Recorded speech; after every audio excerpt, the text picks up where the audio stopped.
명이 하는 겁니다.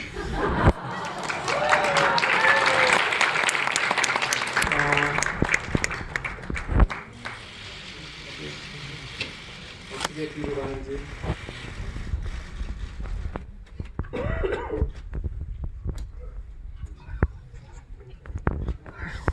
이게 경제냐? 제가 질문을 여러분한테 던지면 대한민국 경제 지금 경제 맞습니까? 왜 이상한 이야기가 됐을까요? 계속 안 넘어가는데. 이번 정부는 입만 열면 지난 50년 동안의 대한민국의 눈부신 성장이 재벌이 모든 걸 다 가져가고 아주 극단적인 빈부 양극화와 불평등이 초래된 적폐 경제라고 이야기를 합니다. 그래서 재난적 양극화를 시정하고 경제를 다시 살리기 위해서는 소주성이라고 하는 걸 해야 된다고 합니다. 아마 소주 많이 마시고 누워 잔다는 얘기인 것 같습니다. 정말 재난적 양극화의 나라인가, 이 문제의식이 올바른가가 이번 정부의 경제정책을 제대로 이해하는 데 아주 키가 될 것입니다. 여러분한테 제가 퀴즈를 드리겠습니다. 한국의 소득의 상위 10%가 전체 소득의 몇 퍼센트를 가져갈까요? 90% 가져간다고 생각하십니다. 80%, 70%, 60%. 아니 재난적 양극하면 반은 가져가야 되지 않겠습니까? 50%, 네, 40%. 네, 여기 계신 분들 경제 IQ가 너무 높으신 것 같아요. 이번 정부에 비해서. 그 OECD의 소득주도 성장에 대해서 강조하는 웹페이지가 있어요. 거기 가서 쳐보시면 우리나라의 상위 10%는 전체 소득의 22%를 가져가는 나라입니다. 너무 많이 가져가나요? 아니요. 예, 이게 재난적 양극화의 나라인가요? 예. 자, 다음 화면 보겠습니다. 소득주도 성장은 이번 정부가 처음 떠드는 게 아니라 전 세계적으로 많은 관심이 있습니다. 여러분 잘 아시는 다보스 포럼, 월드 이코노믹 포럼이 2017년부터 각국의 포용적 성장 및 개발 지수라는 걸 개발해서 등수를 매기고 있습니다. 자, 전 세계에 한 180여 개가 넘는 나라 중에서 대한민국은 얼마나 포용적인 나라일까? 1등하는 나라가 가장 포용적으로 경제 발전의 혜택을 고르게 누리고 있는 나라입니다. 대한민국은 참고로 말씀드리면 1인당 국민소득으로는 전 세계에서 27번째 하는 나라입니다. 그럼 우리나라의 포용적 개발 지수는 몇 등이나 될까 한번 보시겠습니다. 근데 그 이전에 인구가 5천만이 넘는 나라들의 소득 분포, 얼마나 소득이 고르게 나누어 갖는가를 하는 지니 계수의 그래프가 보고서에 나와 있습니다. 대한민국이 어딨냐 보면요, 5천만이 넘는 나라들 중에서 뒤에서 네 번째로 소득 격차가 적은 나라에 속합니다. 그런데 어떻게 해서 이 나라가 재난적 양극화의 나라라고 하는 인식을 하는지 상당히 궁금하죠. 이 OECD, 우리 대통령도 툭하면 OECD에서 소득주도 성장해라고 그랬다고 그러는데 거기에 보고서가 2016년에 나온 보고서에 소득 분포를 보면 G20 국가 중에 파란색이 월급을 받았을 때 시장에서 소득이 얼마나 고르게 분포돼, 작을수록 고르게 분포되어 있는 거고요.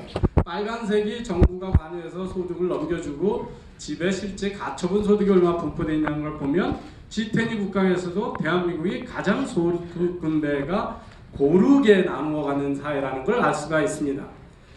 이들은 어디서 이런 환상적인 자신들만 보는 도깨불불 같은 양극화의 통계를 보았는지, 그럼 왜 우리나라의 이런 통계마저도 저는 우리나라의 현실을 제대로 반영하고 있지 않다고 생각합니다.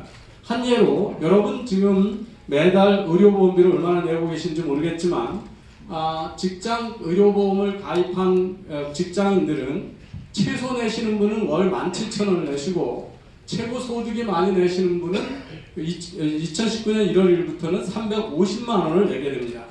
그런데 받는 의료보험의 혜택은 똑같죠. 그러니까 부자들은 200배의 많은 보험료를 내고 있습니다.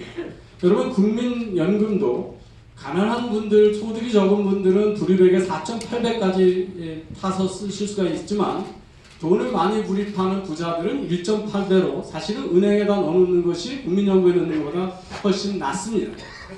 그러면 그렇게 해서 그런데 이런 것들은 절대 소득통계에 나타나지 않는 우리나라의 특이한 분배 정책입니다.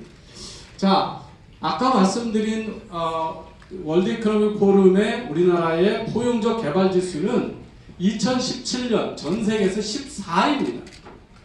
그리고 포용적 성장을 하고 가난한 나라를 돕겠다고 이 정권 들어와서 1년 동안 해지고 나서 2018년 평가는 2단계 떨어진 16위로 떨어졌습니다.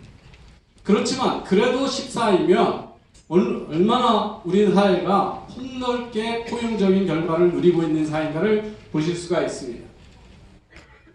그 평가를 가지고 선진국들 중에 지금 얼마나 포용적 지수가 포용적으로 되어 있느냐, 그리고 5년 동안 그것이 개선되고 있느냐, 역행하고 있느냐를 가지고 제일 위쪽이 스탠드아웃, 아주 탁월하게 뛰어난 영역에 대한민국이 속하고 있습니다.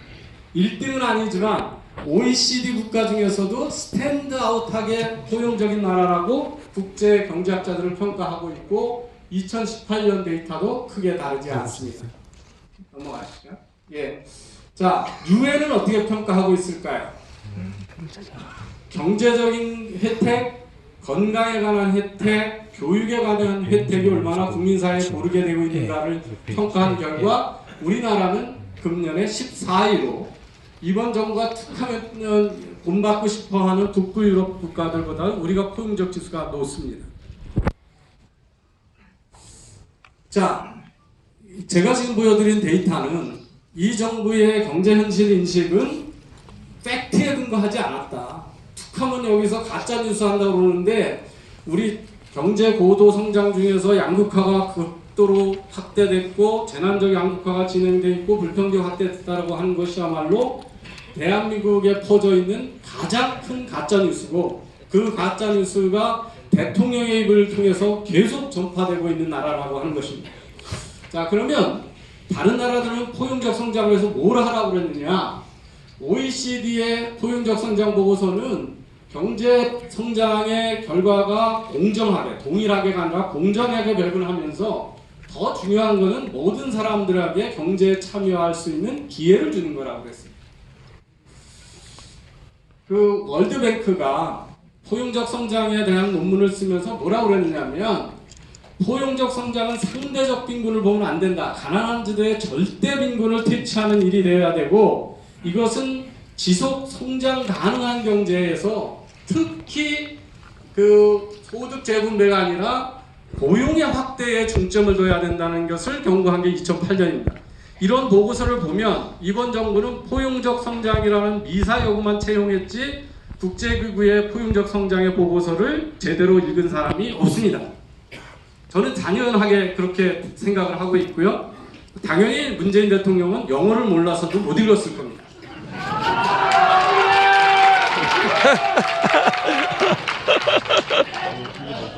OECD의 G20 국가의 포용적 성장 국가를 위해서 어떻게 해야 되느냐 하는데 거기에 한국에 대한 권고사항이 13가지가 있습니다.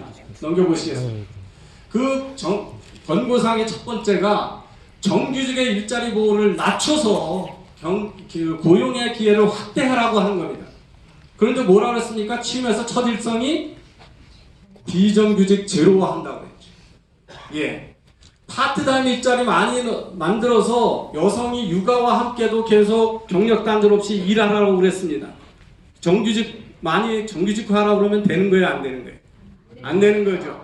유연한 노동과 임금 제도를 만들어서 노인들도 계속 일하게 하라고 그랬습니다. 정반대로 갔습니다. 거기에 특히 이런 얘기한 거예요. 최저임금을 과도하게 올리면 고용에 악영향이 나오니까 조심스럽게 하라. 이렇게 했습니까? 아닙니다. 예, 정반대로 했죠. 예. 그럼 뭐 하는 짓이냐 이게? 왜 그 많은 국제기구들이 하는 얘기들을 다 무시하고 오직 좌파 포스트 케인지안들에게는 ILO의 보고서만 보고 이 과단적인 이 위험한 짓을 하고 있냐?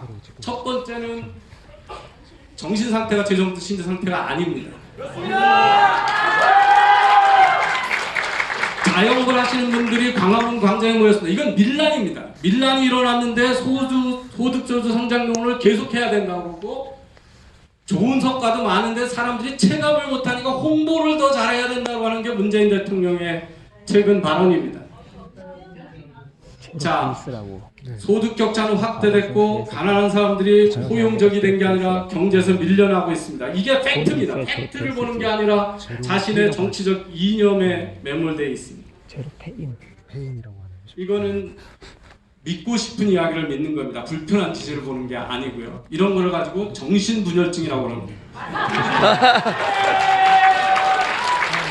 이게 경제냐고 제가 다시 한번 묻습니다. 경제 아닙니다.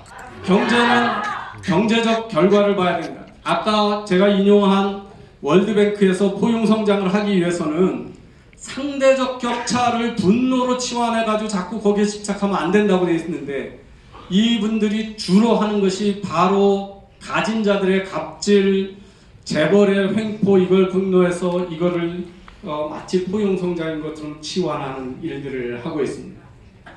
이게 경제냐? 클린턴 대통령이 It's economy stupid이라고 했습니다. 이번 정부는 It's stupid economy입니다.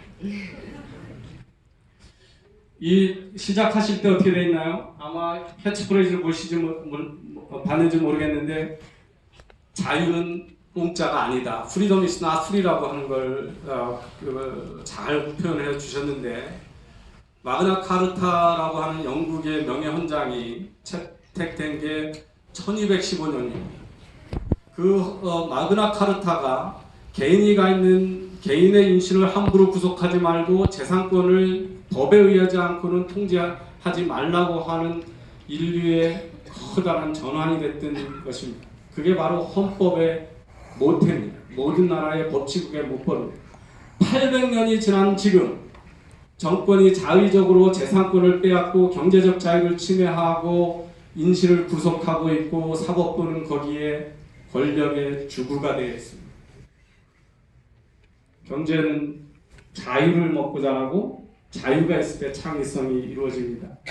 오늘 자유경제는 저는 깨어있는 시민들만이 누릴 수 있는 특권이라고 생각을 합니다. 그런 자유를 위해서 여러분 다 같이 힘을 모아주시고 또 제가 청년들이 지금